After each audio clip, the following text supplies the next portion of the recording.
Hello दोस्तों, एक बार फिर स्वागत करता हूं आपके अपने यूट्यूब चैनल में। दोस्तों, झारखंड कर्मचारी चयन आयोग की तरफ से एक बड़ी अपडेट निकल कर आ रही है और रिम्स रांची अंतर्गत परिचारिका श्रेणी ए के पद पर नियुक्ति हेतु प्रतियोगिता परीक्षा 2022 नियमित भर्ती के लिए 350 पदों के लिए विज्ञापन निकाला गया है। तो इसमें कौन अप्लाई कर सकते हैं, एज लिमिट क्या रहने वाला है, शैक्षणिक योग्यता क्या रहने वाली है, डिटेल में जानेंगे। वीडियो के अंत तक आप बने रहिए। आगे बढ़ने से पहले दोस्तों, अगर आप पहली बार चैनल पर आए हैं तो चैनल को सब्सक्राइब जरूर कर लीजिएगा, बेल आइकन को प्रेस कर लीजिएगा ताकि आने वाले हर एक नई वीडियो का नोटिफिकेशन आपको मिलता रहे। तो दोस्तों, सबसे पहले हम लोग देखते हैं कि परीक्षा शुल्क क्या रहने वाला है। तो दोस्तों, परीक्षा शुल्क 100 रुपये लिया जाएगा और अनुसूचित जनजाति अनुसूचित जाति के लिए 50 रुपये लिया जाएगा। दोस्तों, टोटल सीट 350 पदों के लिए वैकेंसी निकाली गई है, जिसमें से अनारक्षित के लिए 141 सीटें हैं, अनुसूचित जनजाति के लिए 88, अनुसूचित जाति के लिए 37 सीटें, उसी तरह ईबीसी 1 के लिए 23 और ईबीसी 2 के लिए 24 सीटें हैं और दोस्तों आदिम जनजाति के लिए 37 सीटें।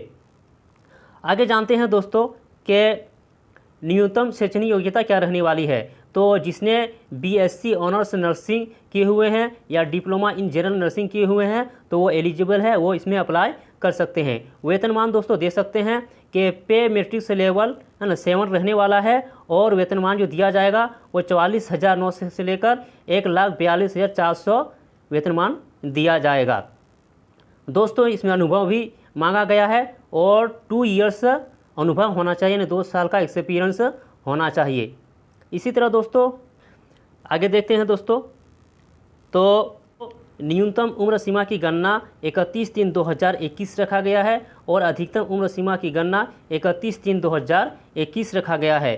तो न्यूनतम उम्र 18 वर्ष होना चाहिए और अधिकतम उम्र सीमा अनारक्षित के लिए 35 वर्ष, अत्यंत पिछड़ा वर्ग अनुसूची 1 और अनुसूची 2 पुरुष के लिए 37 वर्ष होना चाहिए और महिला के लिए दोस्तों अनारक्षित के लिए अनुसूची 1 अनुसूची 2 के लिए 38 वर्ष होना चाहिए। इसी तरह दोस्तों अनुसूचित जनजाति अनुसूचित जाति पुरुष एवं महिला दोनों के लिए 40 वर्ष होना चाहिए।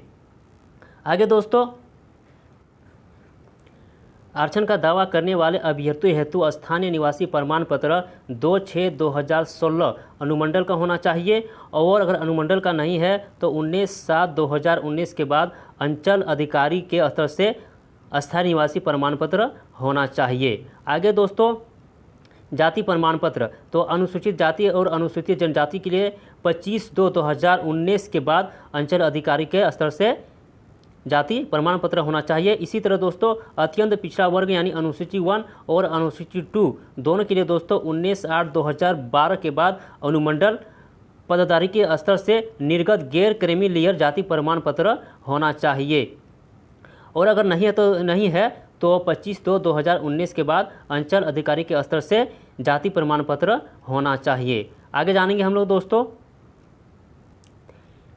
आवेदन प्रक्रिया पूर्ण करने की विभिन्न तिथियां। तो दोस्तों रजिस्ट्रेशन करने तथा सूचना दर्ज करने हेतु दिनांक 2/5/2022 से दिनांक 31/5/2022 के मध्य रात्रि तक आप ऑनलाइन कर सकते हैं। उसी तरह दोस्तों परीक्षा शुल्क भुगतान करने के लिए दिनांक 4/6/2022 के मध्य रात्रि तक आप परीक्षा शुल्क भुगतान कर सकते हैं। इसी तरह दोस्तों फोटो एवं हस्ताक्षर और प्रिंट आउट करने के लिए दिनांक 7/6/2022 के मध्य रात्रि तक आप कर सकते हैं और दोस्तों 8/6/2022 से 10/6/2022 तक पुनः ये साइट खोला जाएगा। अगर किसी तरह की गलती हो गई हो तो आप इसमें सुधार कर सकते हैं। आगे जानेंगे दोस्तों परीक्षा का स्वरूप क्या होने वाला है। तो दोस्तों परीक्षा का जो स्वरूप है वो है सीबीटी मोड पर ये परीक्षा ली जाएगी और परीक्षा यदि विभिन्न समूह में लिया जाता है तो अभ्यर्थियों के प्राप्तांक का नॉर्मलाइजेशन भी किया जाएगा। तो परीक्षा का स्वरूप निम्न प्रकार होगा। परीक्षा एक चरण यानी मुख्य परीक्षा में ली जाएगी। परीक्षा में सभी प्रश्न वस्तुनिष्ठ एवं बहुविकल्प उत्तर युक्त होंगे। प्रत्येक प्रश्न 4 अंकों के होंगे और प्रत्येक सही उत्तर के लिए 4 अंक दिए जाएंगे तथा प्रत्येक गलत उत्तर के लिए 1 अंक की कटौती की जाएगी। इसी तरह दोस्तों मुख्य परीक्षा जो है तो मुख्य परीक्षा के तहत एक पत्र की परीक्षा ली जाएगी। इसमें नर्सिंग से संबंधित 120 प्रश्न पूछे जाएंगे। परीक्षा के लिए 2 घंटे का समय दिया जाएगा। यानी दोस्तों कुल जो है 120 प्रश्न पूछे जाएंगे, जिसमें से परीक्षा के लिए 2 घंटे का समय दिया जाएगा।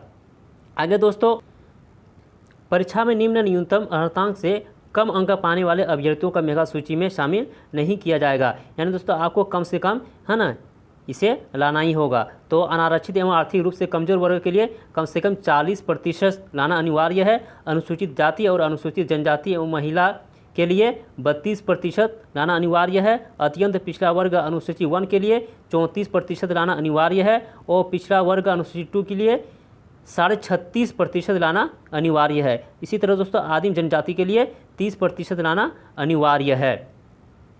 इसी तरह दोस्तों मुख्य परीक्षा के आधार पर मेधा सूची का निर्माण किया जाएगा। तो दोस्तों ये अभी तक मेरे पास अपडेट है, आगे जो भी अपडेट आएगा आप लोगों तक पहुंचा दिया जाएगा।